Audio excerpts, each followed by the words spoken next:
في يوم كنت قاعدة في البيت حاسة إني مخنوقة.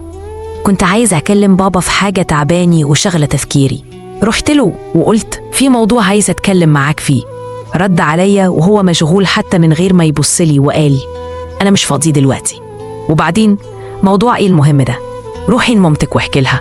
حسيت في اللحظة دي إن كأني مش موجودة، كأني مش مهمة.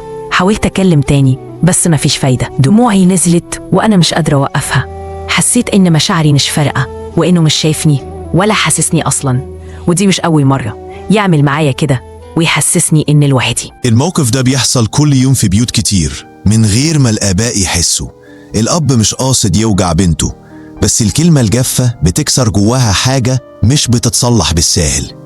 النهاردة كلامنا لكل أب حاسس إن هو بيجري طول اليوم عشان ولاده، بس بيرجع يلاقيهم قافلين على نفسهم، غرقانين في موبايلاتهم، ومبقاش في حوار ولا ضحكة ولا حكايات زي زمان. والأب بيشوف نفسه شايل هموم الدنيا ويقول أنا بشتغل علشانهم، بس ساعات بينسى إن اللي محتاجينه مش بس فلوس ولا أكل وشرب، محتاجين ودن تسمعهم وقلب يحتويهم.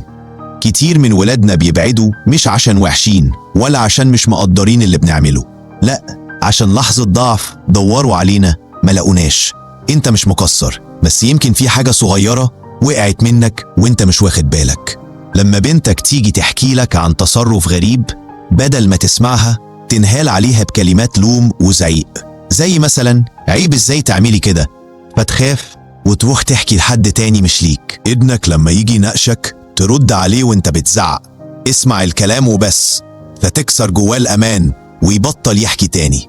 كل كلمة طالعة منك نصيحة أو عتاب من غير ما تسأل ولا تحس بمشاعره، فتبقى انت آخر واحد يعرف عن حياته حاجة.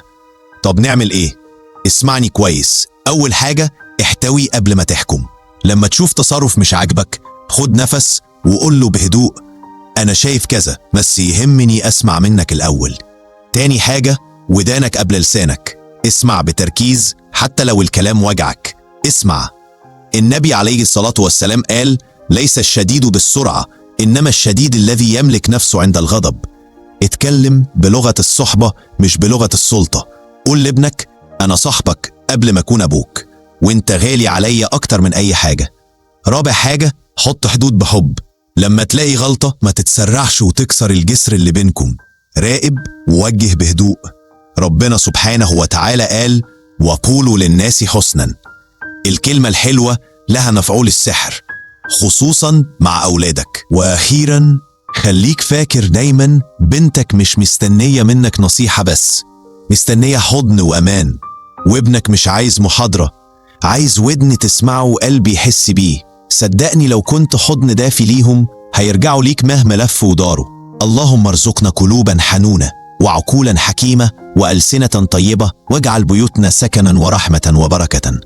لو حسيت إن الكلام لمس قلبك ما تبخنش تضغط لايك وتبعت الفيديو لأصحابك، يمكن تكون سبب في لما بيت كان بيضيع من غير ما نحس. ما تنساش تعمل فولو علشان توصلك قصص أكتر تلمس القلب وتغير حياتك.